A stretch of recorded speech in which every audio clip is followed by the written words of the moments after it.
This episode is brought to you by Progressive Insurance. Do you ever think about switching insurance companies to see if you could save some cash? Progressive makes it easy. Just drop in some details about yourself and see if you're eligible to save money when you bundle your home and auto policies. The process only takes minutes, and it could mean hundreds more in your pocket. Visit Progressive.com after this episode to see if you could save. Progressive Casualty Insurance Company and Affiliates. Potential savings will vary. Not available in all states. Morning decisions. How about a creamy mocha frappuccino drink? Or sweet vanilla? Smooth caramel maybe? Or a white chocolate mocha? Whichever you choose, delicious coffee awaits. Find Starbucks Frappuccino drinks wherever you buy your groceries.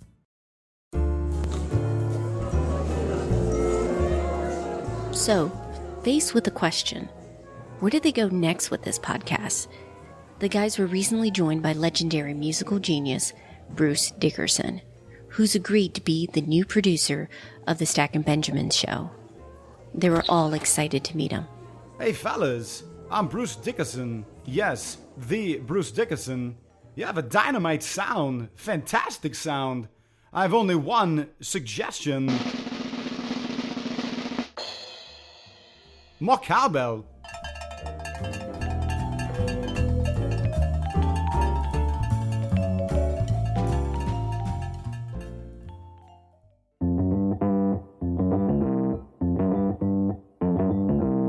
Live from Joe's mom's basement, it's the Stacking Benjamin Show.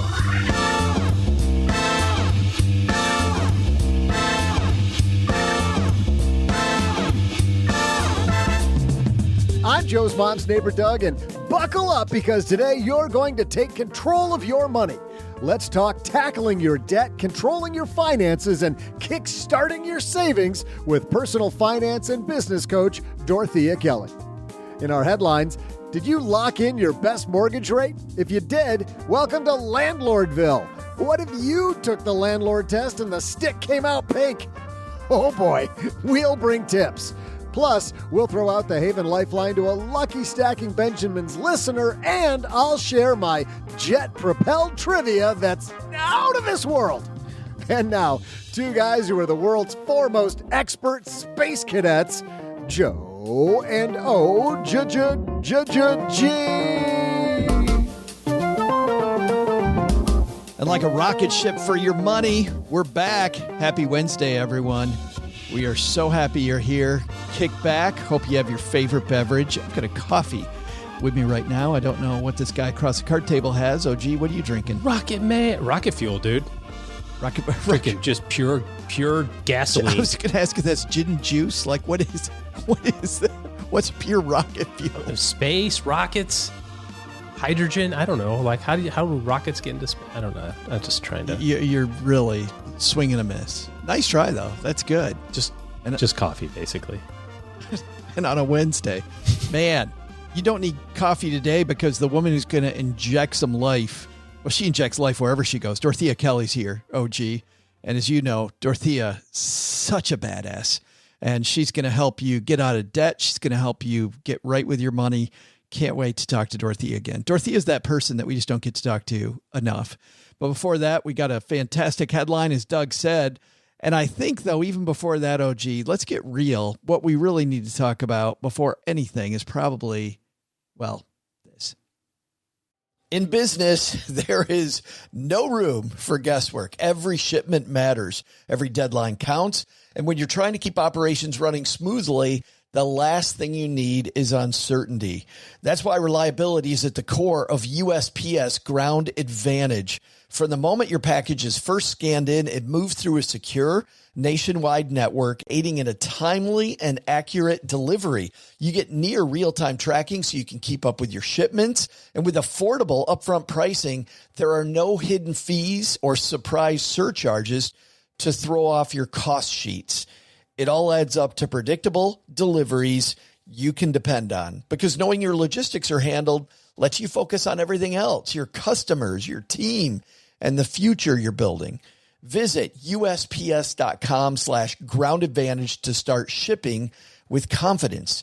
USPS Ground Advantage. We mean business. I had a breakfast mentoring meeting yesterday with a young woman who was just amazing. She is graduating from college with a degree in wealth management, and she reached out hoping for some pointers. And listen, if somebody's in Texarkana and wants to go into this beautiful field of personal finance and helping people get their money together, that is incredible. But even more incredible is how she reached out, how she was trying to network. And I was having a discussion that finding the right person and avoiding the wrong person for a role, that's what can make or break an organization. And we just don't see that many qualified people. So how do you find them? Well, Indeed sponsored jobs is a boost whenever you need to find quality talent. If you're hiring, Indeed is all you need. You can stop struggling to get your job post even seen on other sites. You'll match with quality candidates with Indeed's sponsored jobs.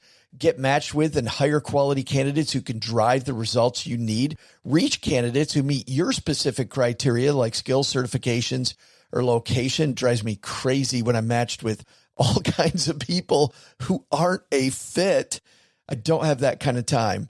People are finding quality hires on Indeed right now. In the minute I've been talking to you, companies like yours made 27 hires on Indeed, according to Indeed data worldwide. Sponsored jobs posted directly on Indeed are 95% more likely to report a hire than non-sponsored jobs.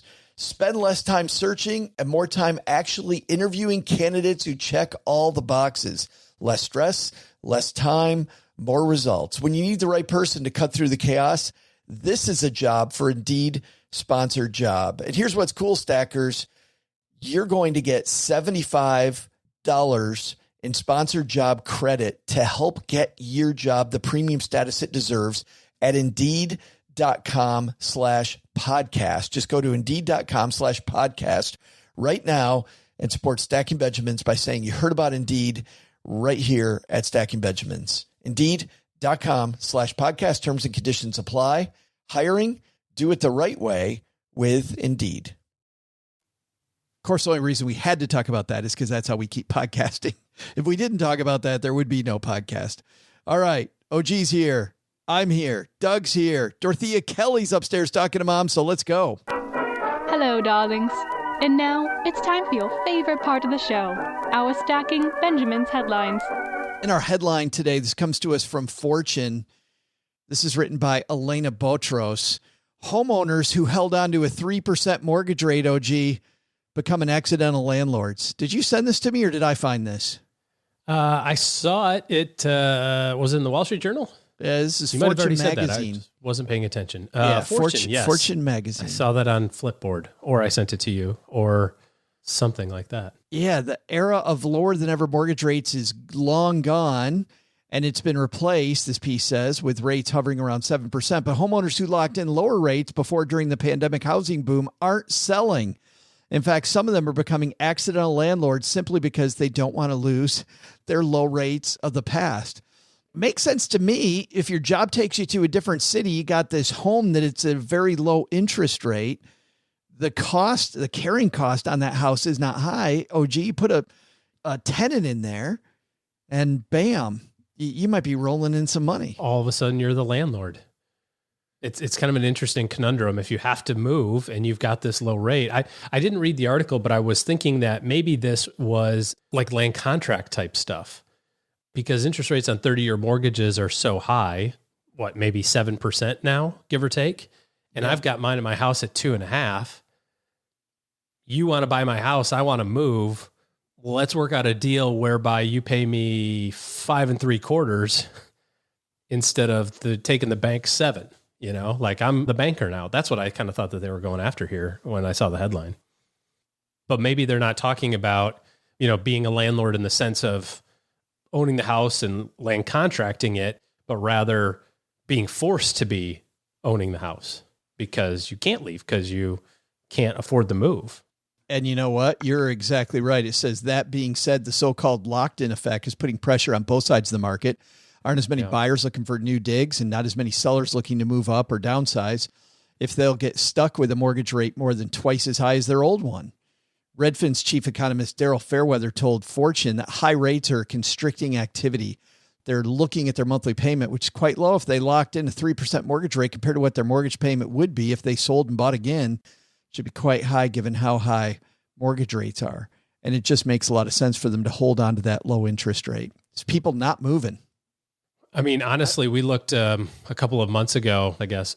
I thought about it. Mrs. OG didn't think about it. I was told no. But just looking at the math of what that is to get another mortgage, another 30-year mortgage at 7% instead of the 15-year term we have at 2.5%, it just does not make a lot of sense right now to move. Now, if you're coming from an apartment or you don't have the quote unquote baggage of already owning a house or that anchor, I guess. And I don't mean anchor in the bad sense. I mean the anchor of like mentally, the mental anchor. Sure. Like on Fridays when we have the guessing contest, it's like the first person who says whatever, 1872. It's like, everybody's like, maybe 1874. And it's like 1319. It's like We're all way off. It's that kind of anchor. And so you've got this perception of, my mortgage rate should be 3%. And here it's 7%. I can't swallow that pill of 7%. So it does dive into in this piece, if people are forced to move, like keeping it because your cost of money is so low. Why sell it to somebody else when you got this cheap cost of money if you're at all looking to be a landlord? And that's what the bank wants you to do. They want you to pay it off. Is to sell it. Yeah, they want you to pay it off at 2.5%. Oh, they want this off the books. Please get this off the books. They want it off the books. Yeah. Yeah. The quicker they get off the books, the better. I mean, this same mechanic is really what was a part of the downfall of Silicon Valley Bank, right? They got this money tied up at low interest rates and not bringing in a lot of new money. Well, yeah, if you assume that the banks are holding these notes, which most of them are packaged up and sold as CDOs or whatever. But yeah, some banks, I mean, the credit union we dealt with when we first bought our house kept the mortgage on their books. I remember thinking when we got that loan at 4%, we would never do better than 4. 4 was the number. We were never going to get better than 4. And now I'm sticking it to Chase at 2.5. So Michael Zuber, author of One Rental at a Time, he's a former tech worker turned real estate investor, says that a rate of 3% is without question one of the best assets most homeowners will ever have. He said they shouldn't sell, they should rent it out. He said a lot of people told him they're making around $1,000 a month after expenses by doing that. Makes people have no interest in being a landlord. Frankly, if my interest rate on that house where I was a landlord was at 3% and the cash flow was even better, I would be one of those people probably. I'd be like, okay, I'm going to suck it up even though I'm not in love with being a landlord and just do it. Yeah, we sold our rentals last year, and part of the determining factor was the fact that it was a higher interest rate. It was a commercial rate, it was a commercial building, and I couldn't justify the fact that I was paying 6.5% interest on a commercial loan, despite the fact that that's, was still kind of in the ballpark of what it should have been, where I was holding on to my personal loan at 2.5. Like that, again, back to that anchoring and kind of what's in your mind at the time. It just didn't make sense. Well, what's funny too, you had the first indications that the real estate market might be right sizing again, right? Really. I mean, people are still buying real estate. People are getting good prices for their home, but definitely a cooler market today than it was a year ago. So what a good in certain areas for sure. Yeah. What a good time to cash in, I think. Oh, I couldn't have timed it any better. I don't know. This is, I got lucky 100%. There was no skill in that. I was an accidental real estate entrepreneur who slayed it in 2022. we will a happy accident, right? Like me selling my financial planning business in 2007. Like what could have gone better? Yeah, that's right. Yeah, from a timing standpoint, sure. Just within 6 months of the collapse. Hey, if you want to dive deeper into this, we got 2 ways for you to do that. First of all, we have a great newsletter called The 201, where tomorrow, always the day after the Monday and Wednesday shows, we dive deeper into all the topics we talk about, not just this, but coming up with Dorethia Kelly, what we're going to talk about with her about getting your financial house in order. And to get the 201 newsletter, head to StackyBenjamins.com/201. Just put in the numbers 201/201. And we now have a sister show called Stacking Deeds. Alan Corey and Crystal Hammond are our host of that show. You'll find that wherever you're listening to us now. And if you're somebody who finds yourself in the spot that you're a landlord, not sure what to do, it's a great way to keep up weekly, every Tuesday, with what's new, what's happening, how do you get financing, what are the best ways to own real estate, how do you make the house look better, where's your money best positioned, everything under the sun on the Stacking Deeds show. Coming up next, Dorethia Kelly is a force of nature. You'll see her often collaborating with the local TV stations in Detroit, where she is based. Dorethia, for a lot of our events, when I was in Detroit, she would help us sponsor them, and she would also be our MC for lots of our events. She's been featured all over the place. CNBC, Black Enterprise, U.S. News, USA Today, Experian. She's been, I believe, on the Stacking Benjamin show maybe 4 times. She's got, though, a new book out, which is all about getting your financial house in order. How do you get out of the debt basement and get rolling? Well, Dorothea's got all that. But first, Doug, I think you've got some trivia for us to get us there, right? Hey there, Stackers. I'm Joe's mom's neighbor, Doug, and today in history was the start of the U.S. Space Shuttle program. Talk about a trip. Wonder how much that set Uncle Sam back in gas money. Hey, which one do you think gets better gas mileage, the average shuttle or my El Camino? Well, I'm very proud of the money I spend on my El Camino. According to Space.com, since its inception, the Space Shuttle program has cost more than $192 billion. That means for each flight, they needed about $1.5 billion for gas money. So much for the pitch that this was going to be a cheap and convenient way to space. Jeez, maybe you needed a better budget program, huh? Anyone talk to NASA about YNAB? So for today's trivia question, how about I ask you about the first of these expensive space outings?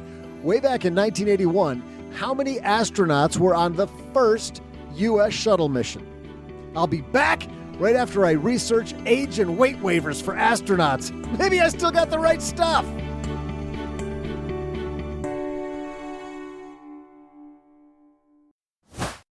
Insurance isn't one size fits all. That's why drivers have enjoyed Progressive's Name Your Price tool for years now. With the Name Your Price tool, you tell them what you want to pay, and they'll show you options that fit your budget. So whether you're picking out your first policy or just looking for something that works better for you and your family, they make it easy to see your options. Visit Progressive.com. Find a rate that works for you with the Name Your Price tool. Progressive Casualty Insurance Company and Affiliates. Price and coverage match limited by state law.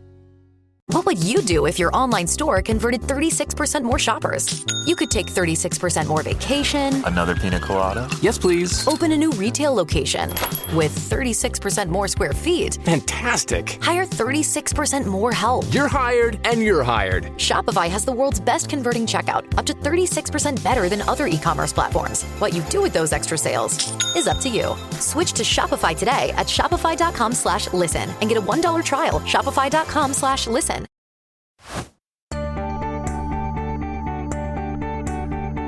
Hey there, Stackers. I'm Tang Lover and Ready Rocketeer, Joe's mom's neighbor, Doug, reporting for duty to serve, protect, and always bring Joe back down to earth.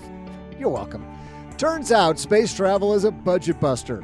The lifetime cost of each flight to space is almost as much as the U.S. annual defense budget, or about half of Joe's mom's budget for romance novels and floating bathtub candles. Yeah, good luck getting that visual out of your head. During the first shuttle mission, how many astronauts did the U.S. squeeze into the first ship? The answer is 2. And no, they weren't Joe and OG, although I have wanted to launch them into space once or twice. And now, it's time to talk about getting grounded, conquering your debt, and grabbing control of your money with Dorethia Kelly. I'm super happy she's back with us. Dorethia Kelly's here. How are you? Hey, I am good. How are you? So good to see you. Good to see. It's been too long, Dorethia. It's been way too long. It has. I was so happy that you had a book out. I'm like, I have an excuse to talk to Dorethia now. That's right. Hey, I want to start off with some gratitude somebody gave you, and this is from the early pages of your work. This is from S. Johnson. They said, although I earned a great income, I was never really able to save money. And this, as you know from being a coach for a long time, Dorethia, you and I see this all over the book. Why do people make so much money and yet none of us can save any money? Because it's easier when you have it coming in to know, okay, I'll be able to cover that next time. To feel like you can spend a little more. A lot of times when people are really struggling and really living paycheck to paycheck, they're a little more careful. They're watching every dollar.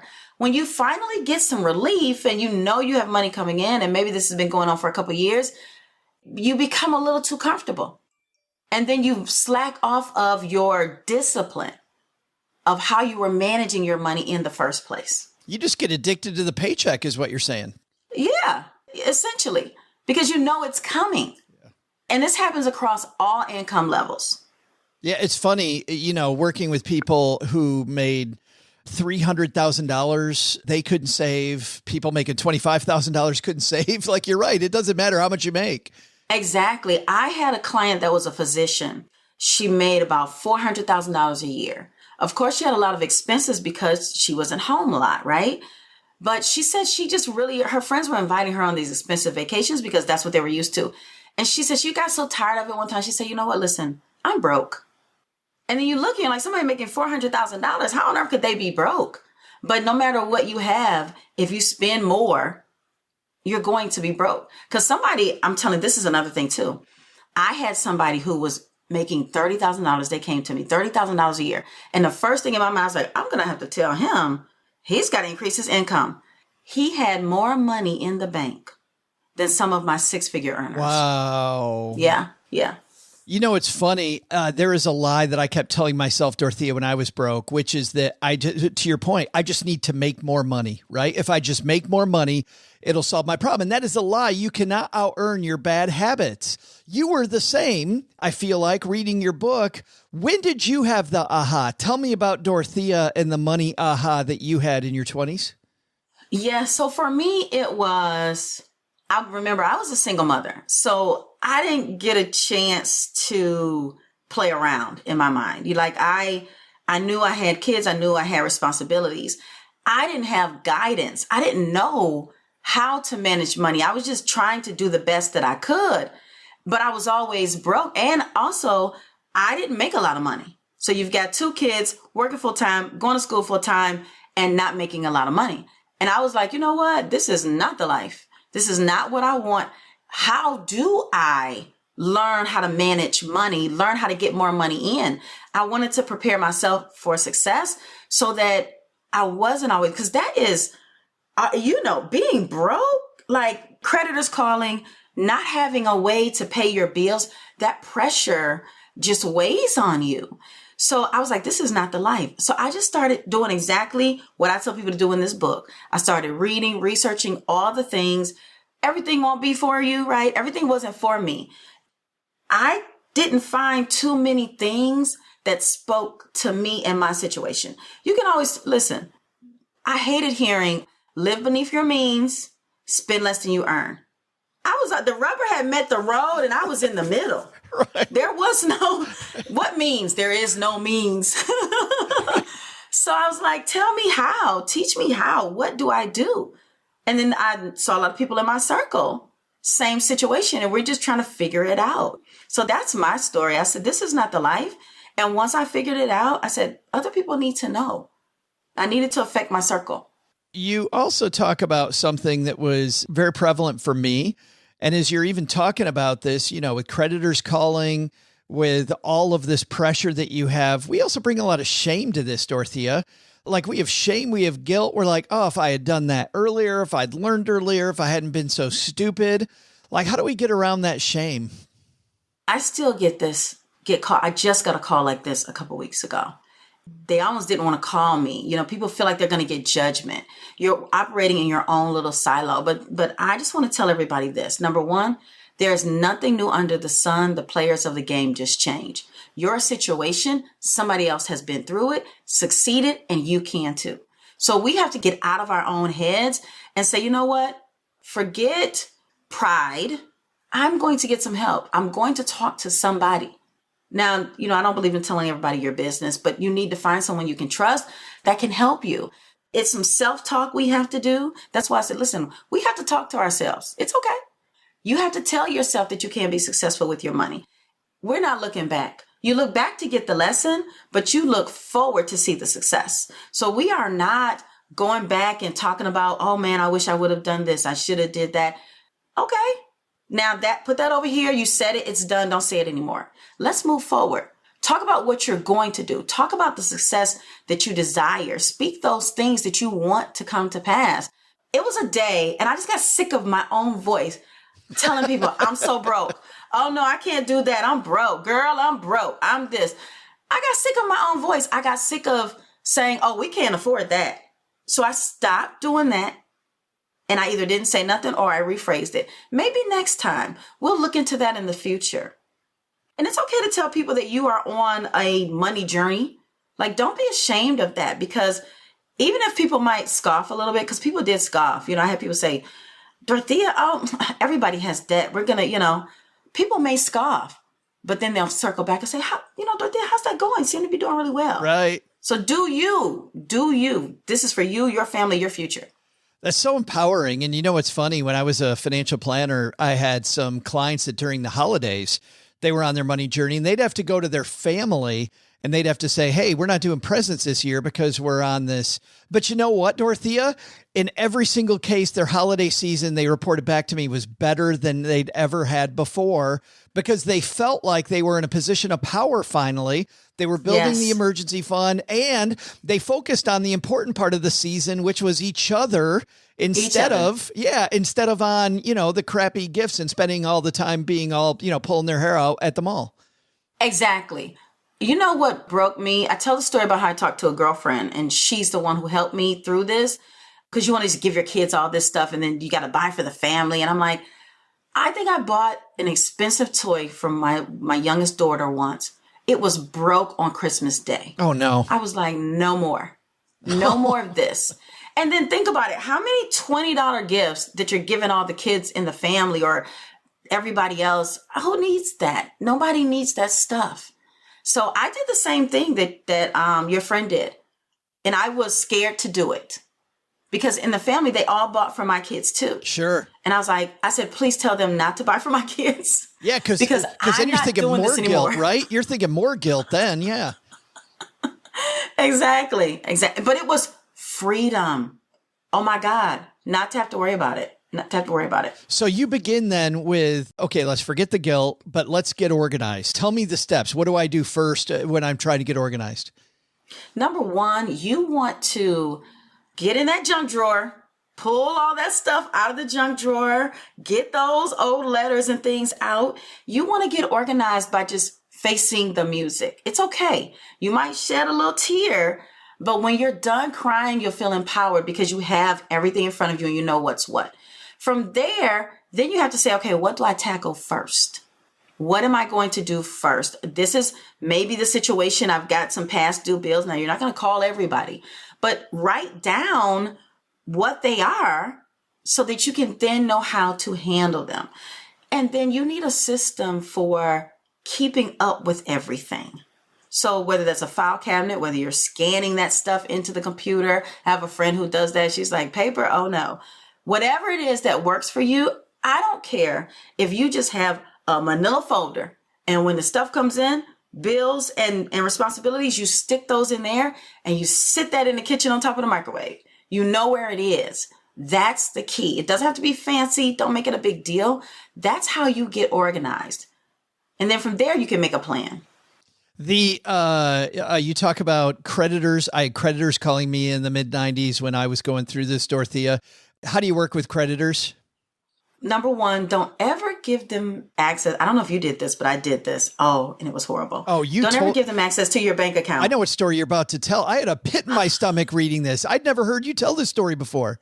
No, listen. And let me tell you, still broke, single mother. I was trying to, this is me getting on the journey to paying people off and paying people down.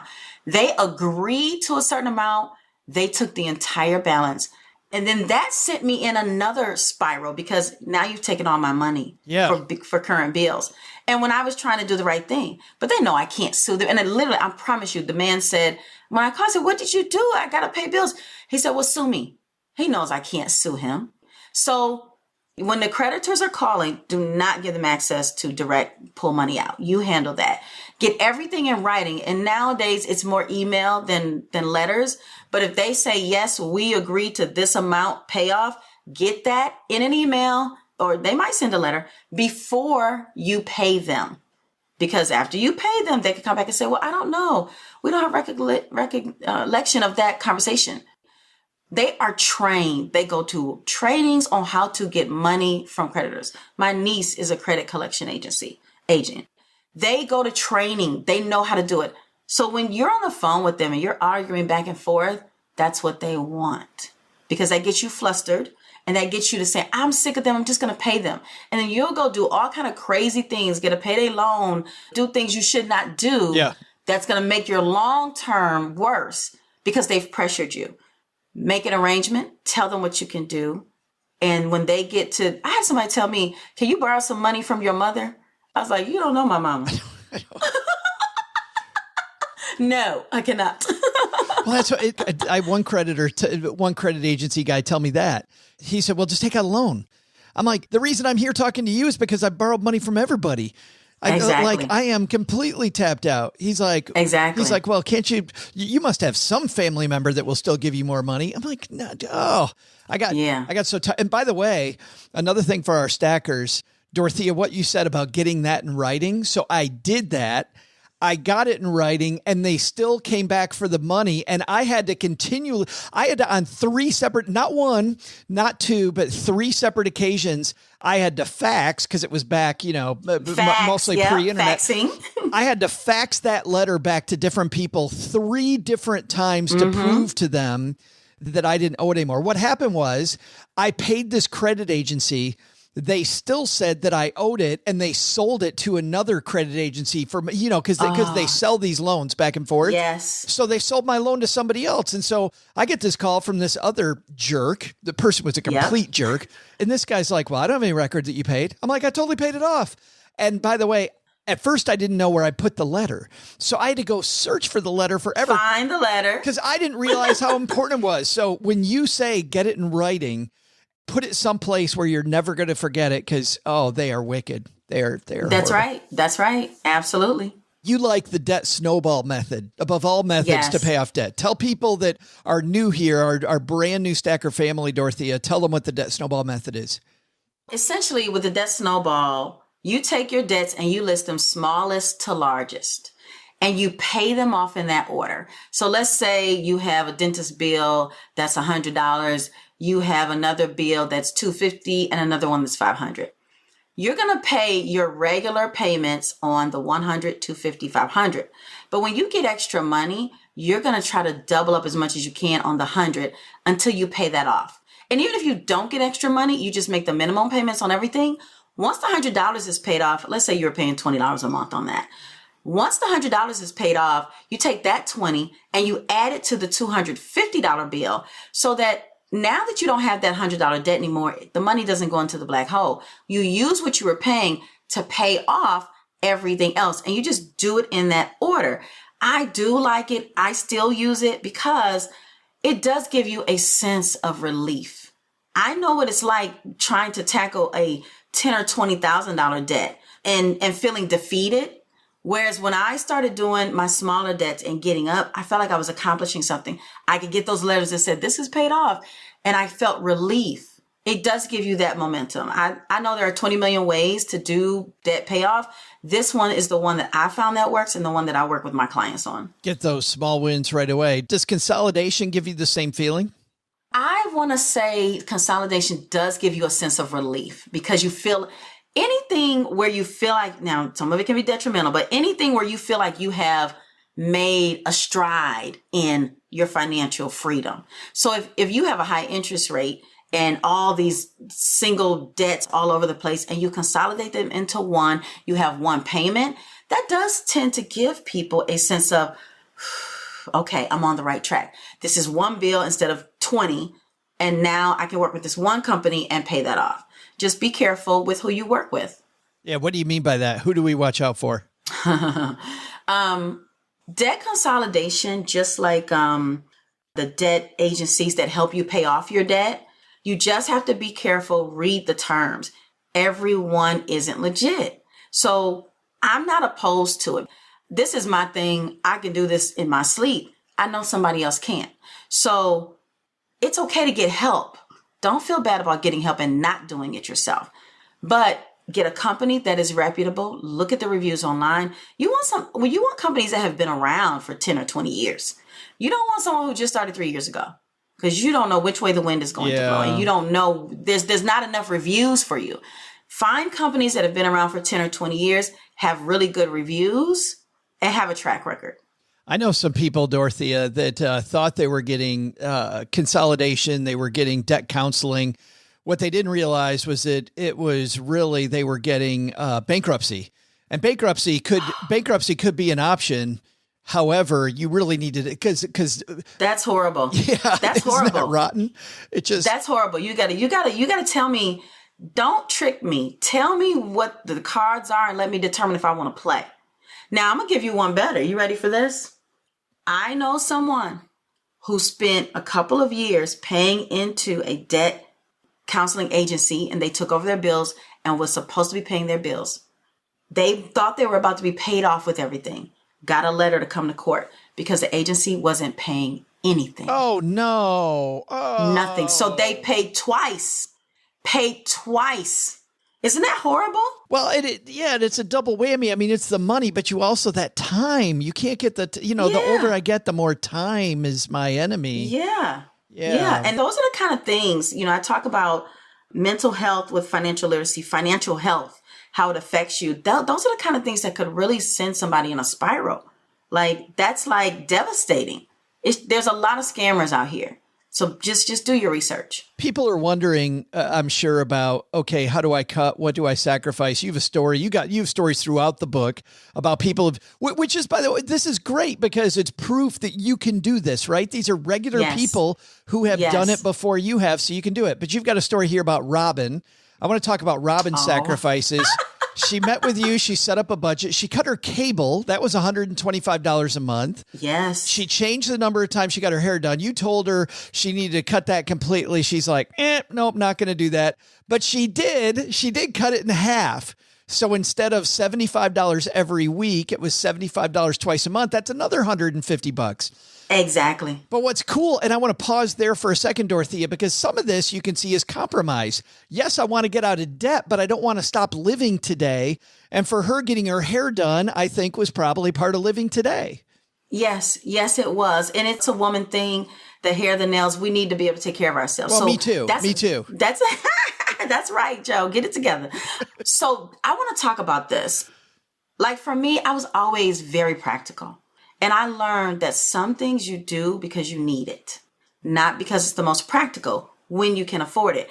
Robin was an absolute joy. Oh my God, I've got to have her back on. But she just looked at me. She said, Dorothea, I don't know about any of this that you're talking about here. My hair, my clothes, my this. And we just had to talk through, what do you want? And her sessions were always so fun. And then she said, okay, I'm going to do it. And she stuck to it. She was able to pay down her debt, buy a house, do any number of things. And then remember that it's just a season too. Once you get to where you're on a good foot and you've learned the lessons, she can go back to getting her hair done every week. Yeah. Right? Right. So, I always ask people, what is non-negotiable? What is like, nope, I'm not doing, and what is on the table? So if you're honest with yourself about that, you'll be okay. Now, I will say though, I got to be honest about this. There are some people who need to cut everything. Like, you need to stop and pause because it's just a spiral. But remember that it's only for a season. Just remember that it's only for a season. Robin alone, just with those two moves, cut $275 a month. She used that to build an emergency fund. Yes. That emergency fund, by the way, more than anything, I felt, Dorothea, gave her confidence. Like when you were talking about the debt snowball method, that builds confidence. Mm-hmm. Robin, with $275 a month extra going to debt, that builds confidence. A lot of this game, I feel like, especially in the early days, is about just building your confidence in your muscle. Absolutely. And she did. And she still tells me to this day, because she didn't know, one, how to do it. She didn't know, two, that she could do it. Once she had the strategy and she started implementing it, she's like, oh, this is possible. I'm not surprised, but a lot of people will be. We're not surprised because we're in this world, but a lot of people will be surprised that many people don't know they're winging it like I was.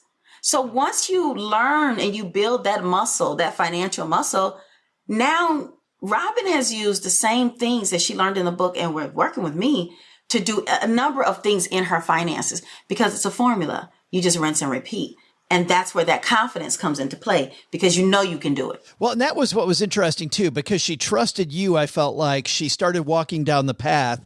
And you wrote that once she got so far down that path and she got some confidence, that's when she started then reading other financial books and started listening to shows and getting like all of a sudden she becomes a money geek, Dorothea, because it feels like she can do it. That was pretty cool. I got to ask you about something else, too. There's a number of times throughout the book, too, where you tell people to stop leasing a car. Like that one seems to come up over and over and over. I felt like the power of just a used car versus a car lease can be huge. Yes, that came from my own personal experience with the car leases. Now, that was 10, 15 years ago that I leased a car. When it comes to leasing now, like depending on how the economy is going, there were great deals at certain times, right? Yeah. The reason that I say don't lease your main car, because you do want to pay off stuff. You don't want to always have a car note. So for somebody who needs a main car, listen, I know sometimes times get tight. And if they say you need a car to get back and forth and all they'll do is give you a lease, okay, but get the lease, make a plan to get out of it and then end up owning at least one car. When you're leasing, you don't own it. And if you lease it to buy, this is what I did, you end up paying more than you would if you just bought it. But I do realize it is easier to get a lease when it comes to credit. So sometimes you've got to do what you've got to do. It's all about the planning. Now, you may be in a situation where you've got a car in the garage and you like, I just want a BMW or something. I want something nice. I want to have fun. You've got the money. You can do it. And when you turn that lease in, you still have a car in the garage. I just tell people, I warn people against leasing their main car if they just don't have to. But at that point, it's much more like Robin and her hair. You're doing it because this is what you like. You want the new car. You always want the nice sporty thing. So if you know you're going to have it forever, that's not bad. But for me, I was doing the same thing, Dorothea. I was leasing a car. I've got this huge money trouble. I went to a paid off beater, just a beater. In fact, today, I don't lease cars now, but we have one car that we buy new for Cheryl. And then we have a car that I own this car that is so paid off and it's worth absolutely nothing because I rarely drive. Good point. I'm going to tell you something. I agree with you 100% on there. And my car is paid off, been paid off. My husband bought a new car, but that's his thing. He keeps asking me, when are you going to get a new car? I said, number one, my car is garage decoration. Why would I buy a new car and pay a car note when my car sits in the garage? Yeah, I'm good. So you really just have to think about those things. The reason I like not having a car note is because there is freedom. That's $3, $4, $5, whatever, $100 that you can put towards something else, not just savings and debt payoff, but living. Travel, vacation, whatever your fun is, whatever. I talked to somebody the other day and I said, what's your thing? And she says, art supplies. Go do your thing. You do not want all of your money just going out the door your entire life. So that's why I like paid off cars. That's why I'm like, don't lease, buy a car, pay it. Even if you buy a brand new car, at least get one that's a couple years old, right? And pay that off and then hold on to that thing till the wheels fall off. Yeah. There is so much here, by the way, everybody. We just dove into just getting your act together, really, not even setting up your system, which you go into then and starting to take control, but just the basic stuff did we go into today. I want to ask you about something that's coming up. As you know better than most, student loan repayment, debt repayments coming back. We're going to start paying those loans again. You've got a whole chapter on this. But for people that now are faced with student loans again, Dorothea, what's the big thing we got to remember? Number one, keep watching the legislation for forgiveness. I know some folks have gotten their forgiveness already. I know there's a constant battle, but just a lot of times we don't know what's going on. And so we don't know what we might have access to. So please keep watching that, first of all. Secondly, there's been a lot going on with student loans and they keep deferring them for you and all that, but now it's time to pay. If you're looking at it and it's probably gotten good to us, we haven't had to pay, but now it's time. So get back on a schedule that works for you. If the old payment schedule that you were on does not work, call your lender and try to negotiate something else. But please don't think that, oh, they're going to defer it again or we're going to get some other kind of benefit. It's time. The time has come. Listen, there's no secret to this stuff. The only way to get out of debt is to pay extra on your stuff. So with your student loans, look at your budget. How much extra can you pay? If you are in a good position, those repayment plans that are like the lowest amounts, they're not for you. Don't do that to yourself and to your finances. Be honest about what you can pay because you're just stretching out the interest and you're going to end up paying more.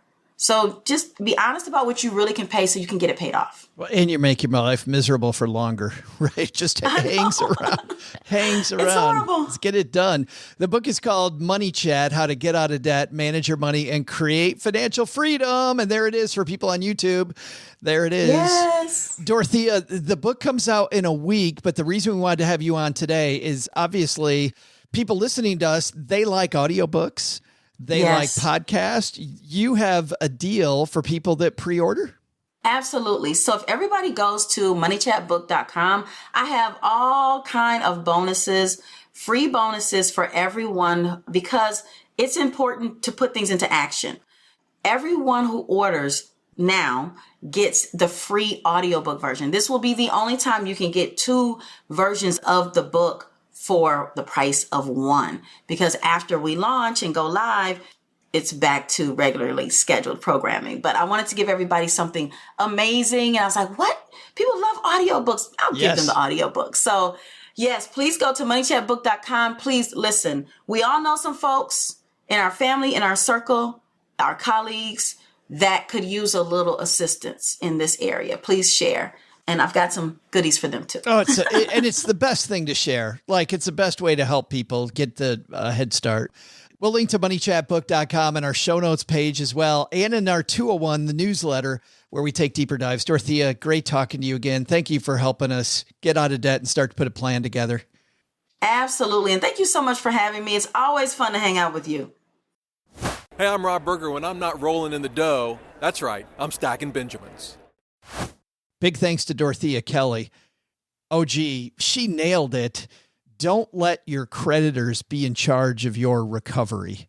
If you let your creditors, if you're in any type of financial trouble, determine anything about your debt payoff strategy, it's going to take you a lot longer. Yeah, they're in it for them, right? They want to do what's best for them, not what's best for you. They just want to wring out as much as they can before they move on to the next victim. So you have to design your plan. She's the only person I've ever talked to, though, where she gave the creditor her bank account information and they took all the money.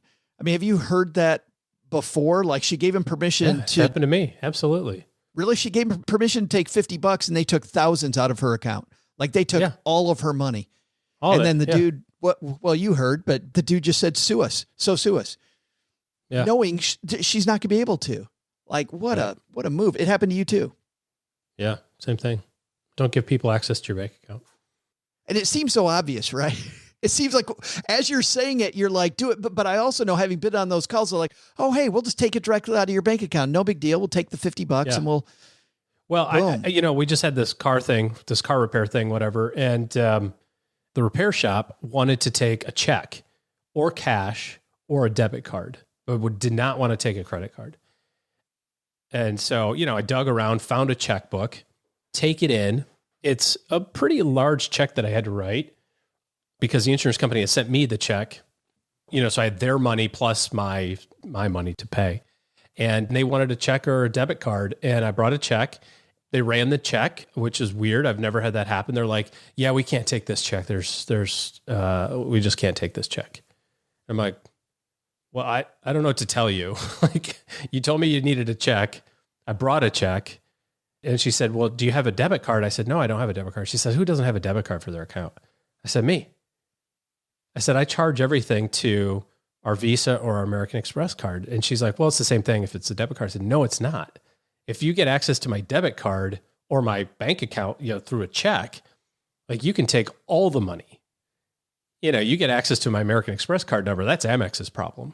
Sure. That's You've Visa's got that problem. layer of protection. Yeah. I'm paying Visa, I'm paying American Express, and sometimes I have to pay for that privilege, right? You have to, they say, well, if you pay with a credit card, we got to charge you a convenience fee or whatever. It's like, oh, I've benefited from the fact that you don't have access to my bank account, and it's not even the person that you're talking to necessarily. It's the people that they interact with. It's their suppliers. The data gets out, and now their suppliers have the data, and the hackers go, you know what I mean? Like there's different layers of people that can get involved in it. So I don't. Did you run into one of those stupid check system things where check systems said no? I don't know. Kind of verifying the check. She just handed me the phone and said, they have to talk to you. And I said, hello. And I said, what's going on? And she said, yeah, we're just not able to approve this check. And I was like, okay, cool. Well, talk to you later. Was it your bank that they were calling? It was I don't know who she talked to. I didn't ask and I didn't care. Because I was like, well, what do you want to do next? And she goes, I guess we can take your American Express card. I'm like, okay, cool. Oh, Weird. there it is. They just didn't want to pay the fee.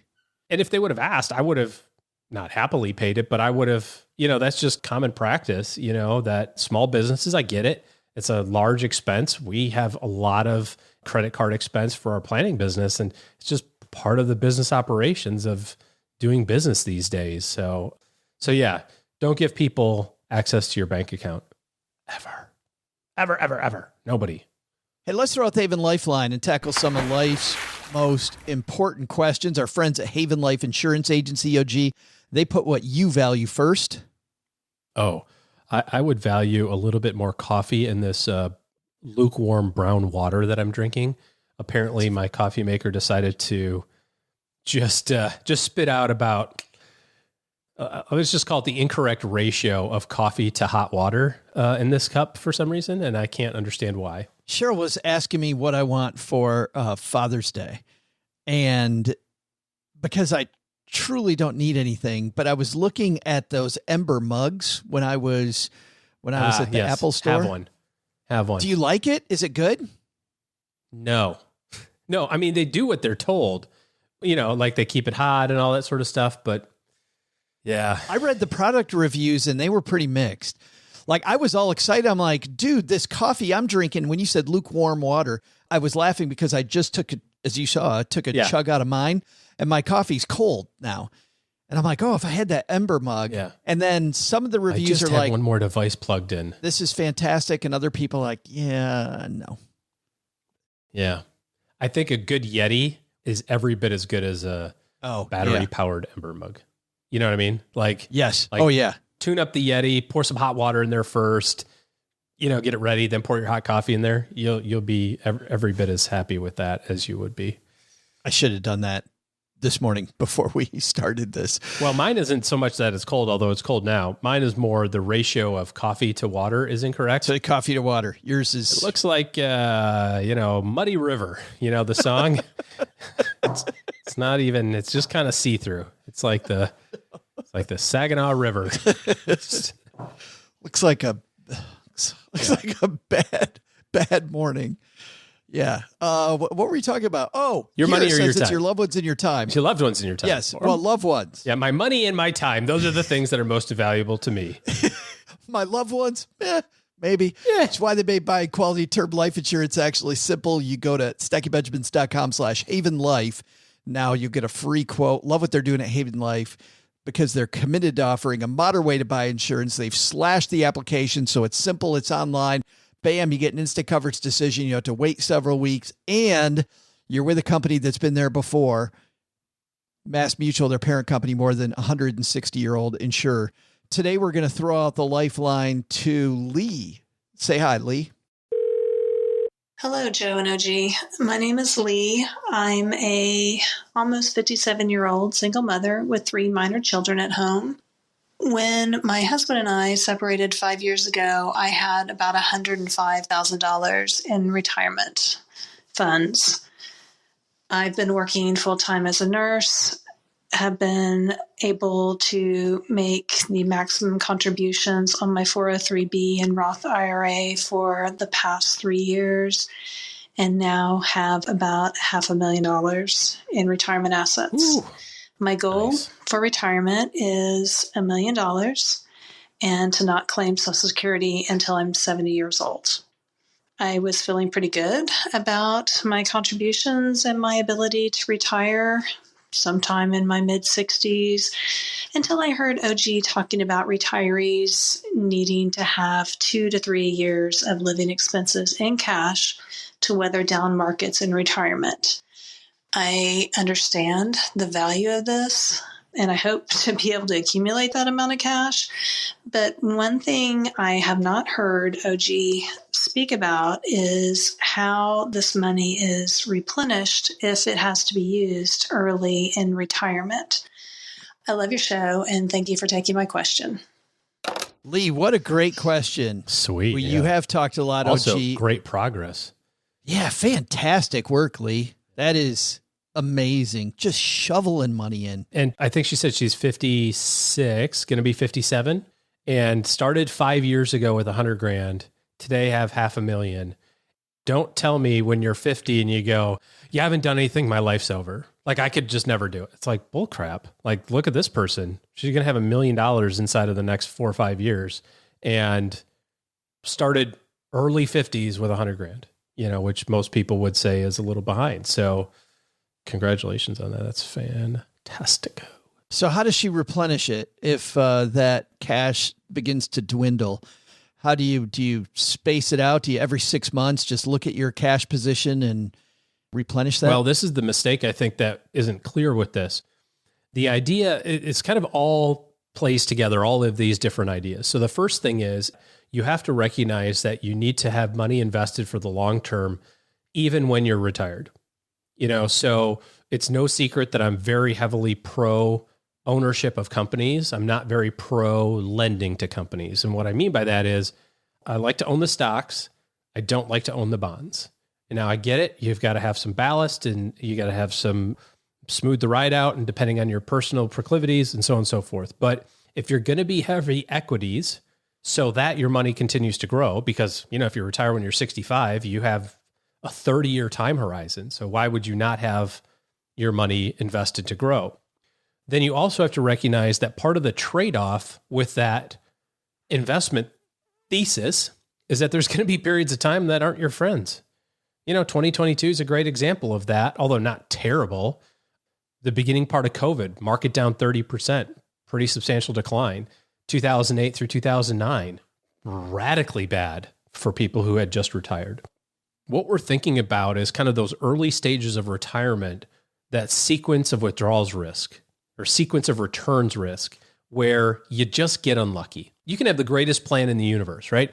I've got $1 million. I'm going to live on 4%. Hell, I'll live on 3.5%, to be secure.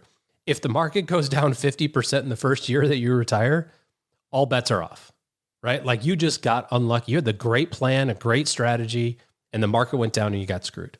So how do we account for that? Because you really have to just get through the first several years of retirement, let your portfolio continue to grow, and then you're out of the woods. The way that we account for that is by having 2 years, 3 if you're ultra conservative, but 2 is fine, 2 years worth of your portfolio in cash. Using this example of $1 million, we're going to live on $40,000 a year, right? So that's our 4% rule. Everybody's happy with that. $40,000 times 2, $80,000. So $80,000 of our retirement account is in cash, or something that looks like cash. Doesn't actually have to be cash, but something that's liquid, does not go down in any chance. The other $920,000 is invested as per our normal asset allocation. My proclivities would be to be heavily stock at that point, but maybe you want to be a little bit more conservative. That's fine. $920 invested, $80 in cash. That's your $1 million. You live on the $920. So the $80 isn't to be used unless there's an emergency. And the emergency is defined as the market goes down more than we expect it to, because that's what we're trying to avoid. We don't want to make withdrawals from the portfolio in a market decline. if we can avoid it. So we pick a number and we say the portfolio is going to go up and down. It's going to, there's going to be good days and not so good days, and good months and not so good months. And, there's even periods of time where it doesn't look very good, minus 10, minus 12, minus 15. That's all normal, by the way. But we pick a number, let's say that's minus 22, minus 22%. That's our freak out number. So with 920K, minus 22% would put us about 720,000. If the portfolio value hits 720,000, stop taking from your portfolio. Take from the cash. Live on the cash for 2 years. And what that allows us to do is allows us to stay fully invested in our asset allocation during a market decline and allow it to recover. Statistically, that's the time that it would take. Well, yeah. And as I'm hearing you say this, you've already gone through the downturn, the greatest part of the downturn. You've gone through some of it. Yeah, you've gone through some of it, if not the greatest part. Like you said, like it's down 20. What's the concern when you take money out when you're down 20? The concern is it going to go down 30? Is it going to go down 40? Is it going to go down 50? And we don't want to continue to take money from our portfolio as the market is declining. You certainly can't tell the peak, right? You don't even know when it's starting to decline, if that's just normal market fluctuation or if this is the next, bear market. You don't know that. When do you know you're in a bear market? When you get to a bear market. Like you don't know it until you're there, but you need to have a strategy for the next part of it, the recovery part. And the recovery part is live on cash. Now your $720,000 portfolio recovers, gets back to its $1 million value because you gave it enough time. And then, you just make a trade, take the 80K back out, back down to 920, wash, rinse, repeat. And in a perfect world, you don't have to do that. In a perfect world, you retire at 65, you take out your 4%, the market goes up for the next 4 or 5 years, and now your $1 million account turns into $1.6 million, and you're out of the woods. Like, then it doesn't matter. If the market goes down 20%, who gives a crap? You've got $1.3 million left. You're still well above any safe withdrawal rates. And then can you go ahead and diversify that cash? Yeah, you could if you wanted. Yeah, some people do, some people don't. It depends on your spending, right? If your spending increases, this is the same ratio regardless of where you are. You have $3 million and you're going to spend $10,000 a month, our 4% rule. Yeah, you're going to have $3 million in your account, but of that, $250K is going to sit in cash. You go, that's too much money in cash. Oh, that's a lot, but it won't feel like a lot if that 3 million turns into 2 million the first 16 months of your retirement. Suddenly. Yeah. That's kind of the thesis behind that. If Lee sends me send me your address, I've got a book that I can send you about this at OG at Stacking Benjamins. Lee, and thank you so much for the question. If you've got a question for us, like Lee did today, head to stackingbenjamins.com/voicemail, and OG will be happy to answer your question too. And for being brave, we are sending Lee a Stacking Benjamins Greatest Money Show on Earth piece of swag. stackingbenjamins.com/voicemail. All right, let's take a look at the community calendar. We always have a lot going on here in the basement. stackingbenjamins.com/welcome gets you to all of the channels where we produce money, geekery, fun, whether it's our Instagram channel, the basement, our Facebook group, which is called The Basement, our robust YouTube channel with videos, our budding TikTok channel where OG dances. It's amazing. Maybe not. He does. For sure, maybe. stackingbenjamins.com/welcome get you there. Big thanks to everybody also who's left us a review of this show. Mom's got this one on the refrigerator right now. OG, I grabbed it and brought it down. This is from Like Off-Road, 5 stars, fun and helpful. Stacking Benjamins is my favorite financial podcast. The hosts have a good chemistry together and will make you laugh while teaching you a thing or two about finance. There's plenty of good random stories too if you don't feel like learning but want to surround yourself with good entertainers. Friday episodes are my favorite when they have guest contributors on like Len Penzo. Keep up the good work. We do like to make it relaxed and fun, and I'm super happy that Like Off-Road likes what we do. By the way, those Friday episodes, if you're new here, have a little bit of a different format. And those are generally our lightest episodes, are the Friday roundtable episodes, where we will have 3 contributors take a piece from the blogging community and chat about whatever hot topic the financial blogging community seems to be interested in that week. Mondays and Wednesdays, we try to sneak 4 or 5 pieces of information in there that you can take away without you being too focused on learning much.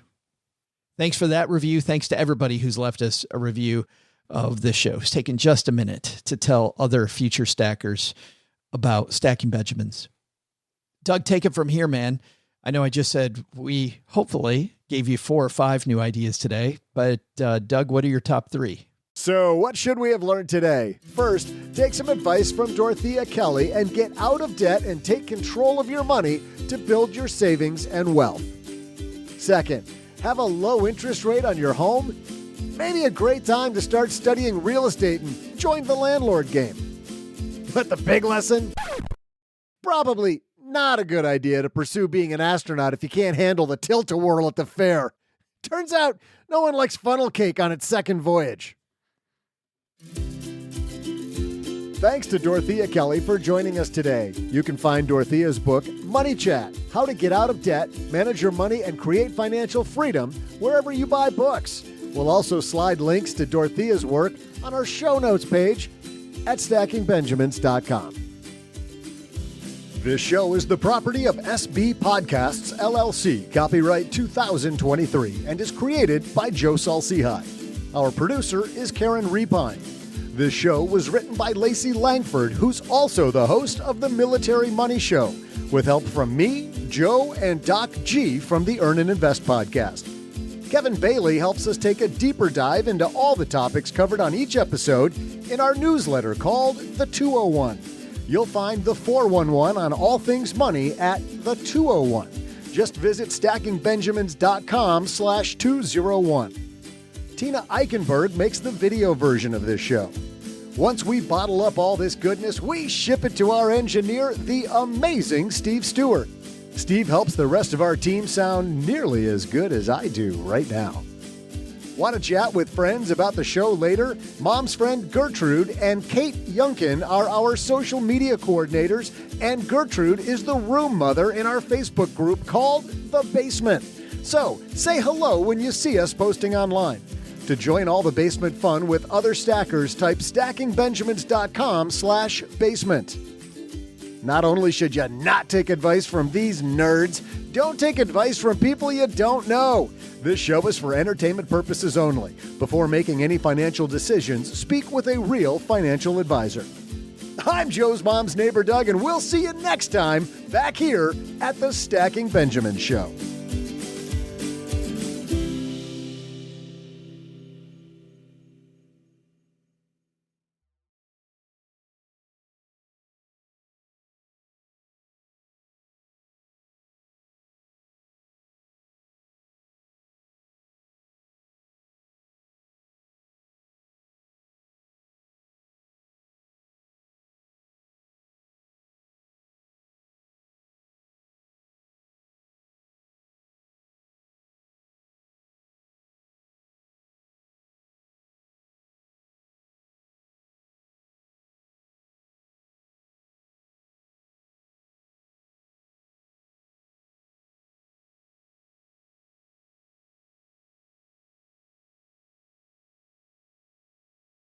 I was super excited about this movie that I saw that they're not playing at our local Cinemark. So we drove to Shreveport, they have an art movie theater there. And I saw this film, OG, called The Lost King.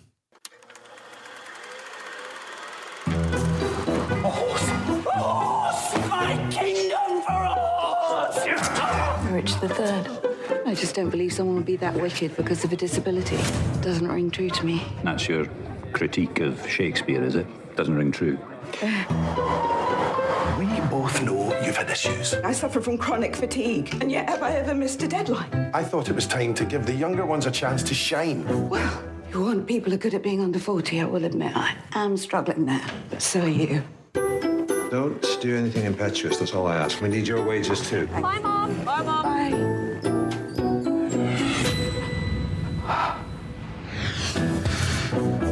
Do you have any books on Richard III, the King? I know who you mean. We have 8 titles. I'll take them. Which ones? All of them. This story is based on a true story, and I can tell you the whole story that it's based on without giving away what makes the movie what it is.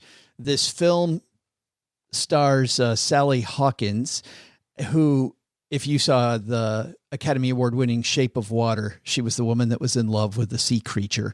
So that's her. Steve Coogan, who's another actor I really like, plays her husband, the estranged husband. They are separated at the beginning of the movie. And there's a lot of tension. There's also, you heard tension at work.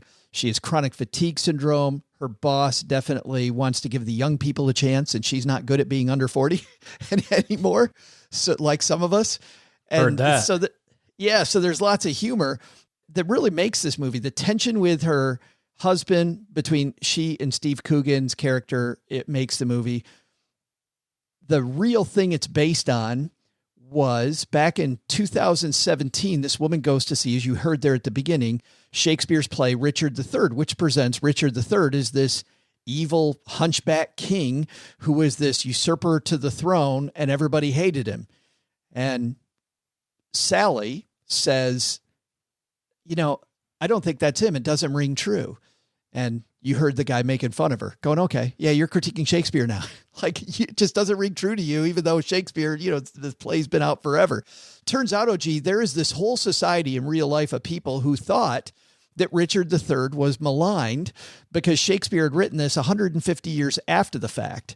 And they thought the truth was that Henry V, I believe, if I have my history right, when he killed Richard, he had to make sure everybody thought Richard was horrible.